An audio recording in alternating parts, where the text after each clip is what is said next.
Hola y bienvenidos a Cartas en la Oscuridad. Vamos a hablar de otro de los elementos que nos queda por tratar en este programa.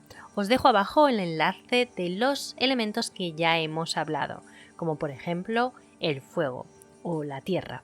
Hoy vamos a hablar de un elemento también muy importante, el aire. Empezamos.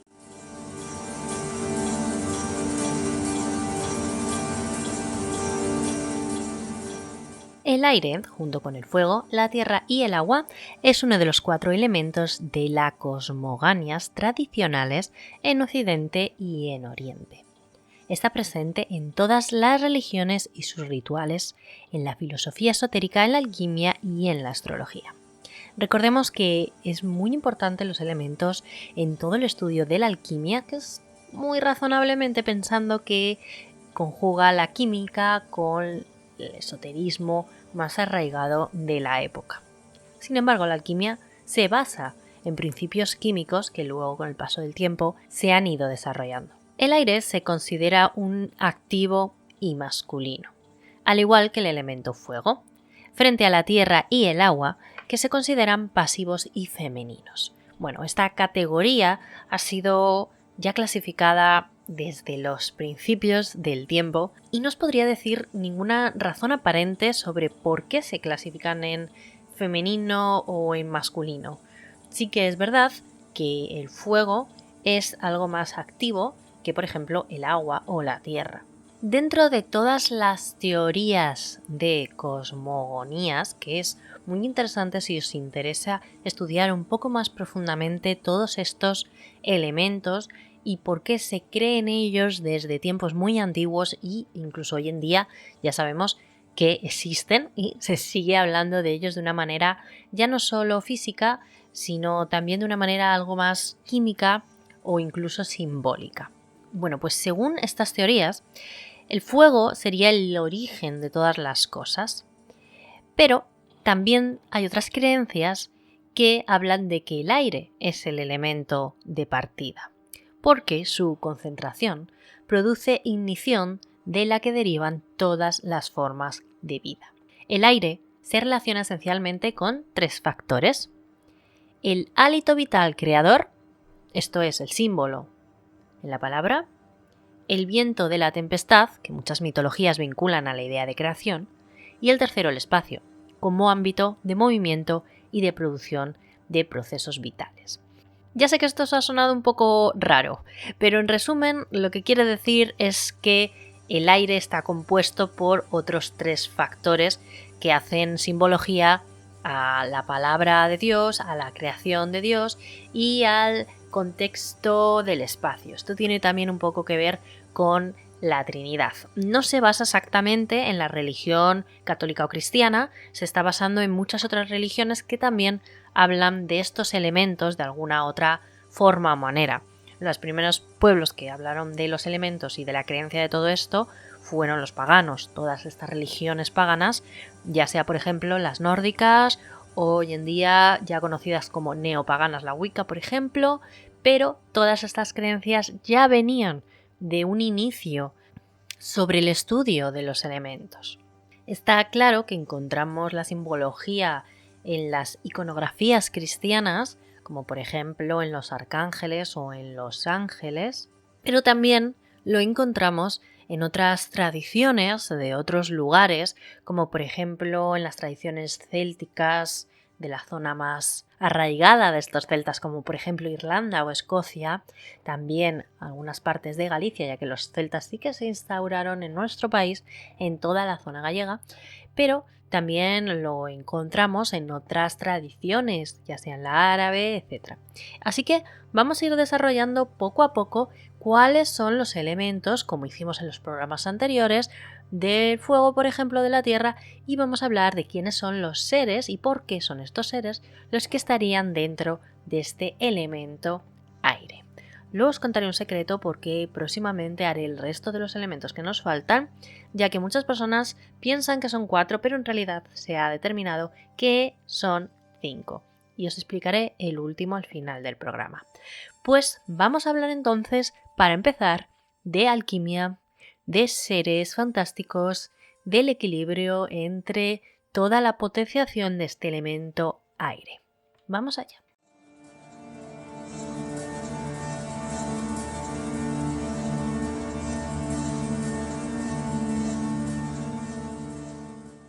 Desde tiempos remotos el aire, como otros elementos, han sido considerados como las grandes energías creadoras del cosmos, la naturaleza, incluso de nosotros mismos.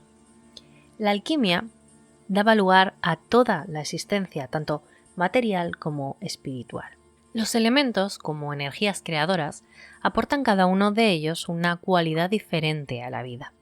Así consideramos al aire como el elemento de pensamiento, inteligencia, creatividad y elocuencia.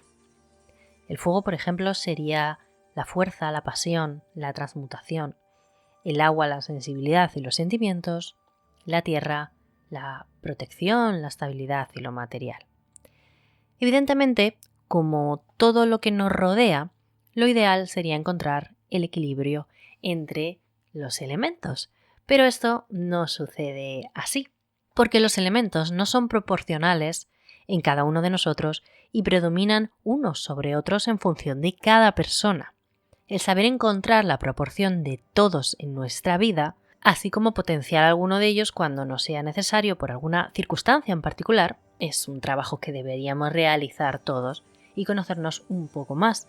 Si algunas personas somos más fuego o son más aire, acabo de revelar que yo soy fuego, pero si eres más tierra, etc. Es un trabajo personal. El pensamiento es algo que a menudo confundimos con nuestra propia identidad. Creemos que somos lo que pensamos, pero como sabréis, hay formas como meditar para percibir. Al ser y el pensar son dos cosas diferentes. En este momento, cuando podemos observar a los pensamientos como algo externo al observador, es cuando nos damos cuenta de quiénes somos realmente. Puede ocurrirnos que si nos creemos nuestros pensamientos acabarán por hundirnos poco a poco en ellos. Así que, desgraciadamente, los pensamientos muchas veces no vienen de nosotros mismos, sino de otras personas, de normas, de publicidad, de ideologías políticas. Y dejar que esos pensamientos echen raíces en nosotros enterrarán aún más lo que de verdad somos. El aire, por lo tanto, puede confundirnos y hacernos creer que somos esos pensamientos que nos obligan a pensar de una manera determinada. Solamente identificar esos pensamientos fuera de nosotros puede ayudarnos a liberarnos de sus cadenas. Es curioso y llamativo que una de las técnicas de meditación más usadas para identificar el pensamiento sea la observación de la respiración. Observamos al aire para identificarlo. Haré un programa específico sobre la meditación, porque es una técnica que a mí me ha costado y todavía me cuesta llegar a desarrollar. Hay muchas personas que no creen en la técnica de la meditación. Hay otras personas que la usan para poder sentirse ellos mismos, para poder sentir su respiración, para tranquilizarse, para bajar el estrés, pero sin embargo hay muchas personas que me han dicho que meditar les causa más ansiedad, y yo soy una de ellas. A mí meditar siempre me ha causado mucha más ansiedad que paz. Y quizás sea porque estoy encontrando o tratando de buscar a través de la meditación alguna respuesta, ya sea alguna duda, a la resolución de algún problema. Y realmente la meditación como tal es una práctica a nivel científico que nos ayuda a relajarnos y a tener un rato de paz y ser más conscientes de nosotros mismos. En realidad es como una liberación de ese estrés.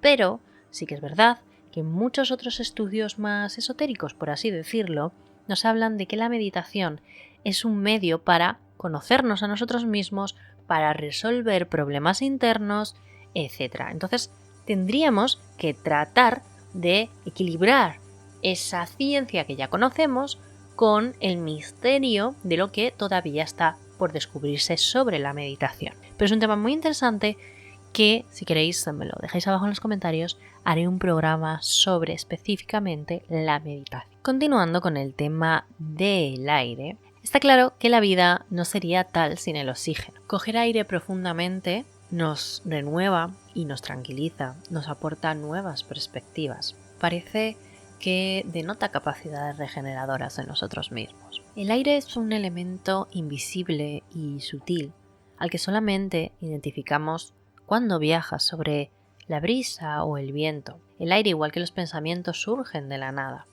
Es el punto de partida de cualquier acción. Todo movimiento mental es el precursor de una materialización. Y esto es algo que los científicos llevan estudiando mucho tiempo. Si a través de nuestros propios pensamientos podríamos materializar lo que queremos. Esto, por ejemplo, un libro muy interesante que se llama El libro del secreto. Muchos de vosotros aficionados al misterio lo conoceréis. Es un libro que también puedo hablar en otro programa de ello, que trajo mucha controversia, ya que, en resumen, lo que viene a decir el libro es que todo aquello que creamos o queramos, si lo pensamos o tratamos como si ya lo tuviéramos con nosotros, por ejemplo, queremos dinero, o queremos que nos toque la lotería, o queremos una pareja, o queremos casarnos o tener hijos, o queremos un coche nuevo, una casa nueva, esto lo viviríamos de tal manera como si ya lo tuviéramos o como si quisiéramos con todas nuestras fuerzas tenerlo, y a medida que pasa el tiempo, no es inmediato a veces, pero seguramente se materializa. Lógicamente no pasa en todos los casos, ya que a quien no le gustaría que le tocase la lotería y siempre está pensando en que ojalá le toque la lotería cuando compra un décimo. Y esto luego no se materializa, lógicamente. No hay ninguna ley científica ni física que haga que el desear algo como la lotería te vaya a tocar. Pero sí que es cierto que hay estudios que pueden demostrar que quizás sí que hay personas que consiguen materializar esto. Por un lado estamos hablando del aire como elemento físico y por otro lado vamos a hablar del aire como elemento más espiritual, ya que es una conjunción de las dos cosas. Como hemos visto en otros elementos, el aire también tiene seres mitológicos asociados a él. Igual que los gnomos son los elementales de la tierra o las sirenas del agua, las sílfides son del aire. Y no solo ellas, sino también podrían ser, por ejemplo, las hadas, los silfos. Estos elementos viajarían de una manera que, lógicamente, no podemos percibir en el aire. Son los seres que protegen estos elementos, pertenecen a ellos. Toda la idea de que existen seres elementales dentro de cada elemento es una teoría que surge del pensamiento de que existen mundos diferentes al que podemos observar hoy en día, lógicamente, desde nuestra física, pero serían otras realidades imperceptibles por el ojo humano que sí que existen si tuviésemos la capacidad de verlos. Esto quizás nunca lo sabremos. No sabemos si existen las hadas o si viajan a través del aire, puesto que tampoco hay ninguna teoría física que nos desmienta esto. Los signos zodiacales relacionados con el aire son Géminis, Libra y Acuario. En muchas tradiciones, especialmente en la islámica, antes hemos hablado de la tradición céltica irlandesa, pero en la islámica se asocia a la pronunciación del nombre de Dios. Por ejemplo, ellos tienen una ceremonia llamada Dirk o Zikar que se basa en dicha pronunciación para que el recuerdo permanezca siempre en el corazón. De esta manera permanece en el aire. En China, por ejemplo, el aire es el aliento necesario para el movimiento de los dioses y los hombres. En la tradición alquímica Se representa como un triángulo con el vértice hacia arriba y una línea divisoria en medio, y simboliza la parte volátil del mundo. El aire también se representa con el color amarillo. Está asociado también con pájaros e insectos, con sentidos como el olfato y el oído, con puntos cardinales como el este. Y las personas que sean elemento aire, seguramente se les dé mejor acciones como por ejemplo serían maestros o artistas, puedan ser poetas o cantantes, historiadores, psicólogos, inspiradores, publicistas o incluso científicos. Créanme, yo no creo en esto realmente de las profesiones representadas por los elementos. Creo que una persona puede ser psicóloga y ser otro signo que no sea los que he citado anteriormente. Ahí puede haber un psicólogo que sea Virgo, y sin embargo Virgo no pertenece a Libra, Géminis o Acuario, que son los 3 elementos asignados al aire. Por lo tanto yo no creo mucho en esto, pero sí que se basa un poco en la creación, en las profesiones más relacionadas con el arte y con la proyección y con la fantasía. Así que la palabra aire en muchas tradiciones da origen a la creación. El aire también es comunicación con el aquí y con el más allá. Los mensajeros siempre se han relacionado con él, incluso con el planeta Mercurio en la mitología griega, que era el mensajero de los dioses y era representado mediante unas sandalias con alas. El águila en la mitología nativa americana es quien hace llegar al cielo las plegarias. Es el elemento más difícil de atrapar y sin embargo nos llenamos de él en cada respiración. Así que hasta aquí el programa de hoy, esta vez sobre el elemento aire. Os recuerdo que os había citado el quinto elemento, que es nuevo en las tradiciones, pero ya es conocido en la antigüedad y es el éter. Así que hablaremos en el próximo programa de el éter, quedándonos ya solo un elemento por tratar. Nos vemos en el próximo programa de Cartas en la Oscuridad. Como siempre tenéis una cita conmigo sobre las 9:30 los domingos. Hasta pronto.